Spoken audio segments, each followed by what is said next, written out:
इस्लामाबाद के सस्ते बाजारों में अशियाए खुरनोश की कीमतों में कमी न आ सकी। सब्जियां भी आवाम की कुव्वत खरीद से बाहर हो गईं। प्याज 102, टमाटर 92 और अदरक 640 रुपए किलो फरोख्त हो रही है। मजीद जानते हैं डॉन न्यूज की नुमाइंदा रुखसाना खान हमारे साथ मौजूद है। रुखसाना, बताइएगा।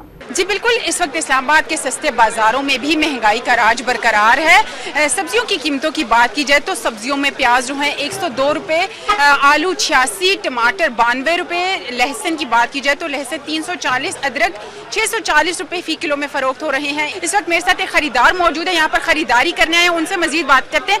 अच्छा बताइएगा, कैसे रेट्स देख रहे हैं, सस्ते बाजार में आए हुए हैं? ये अभी हम आज आए हैं इतवार बाजार जो है, जो पेशावर मोड़ का है। यहाँ पे मेरा ख्याल था कि ईद के बाद जो है लोग डिमांड का बहुत कमी हो गई, क्योंकि लोग बहुत ज़्यादा गांव में गए हैं। लेकिन आज भी कीमतें बहुत ज़्यादा है।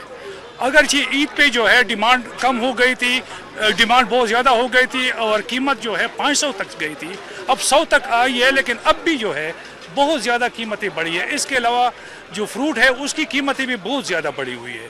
जी बिल्कुल, खरीदार काफ़ी शिकवा करते हुए दिखाई दे रहे हैं और शहरी जो है वो हुकूमत से मुतालबा कर रहे हैं कि अशिया खुरनोश की जो कीमतें हैं उनको कंट्रोल किया जाए ताकि गरीब आवाम को रिलीफ फराहम किया जा सके। जी, इस्लामाबाद से हमें अपडेट करें थे रुखसाना खान, आपका बहुत शुक्रिया।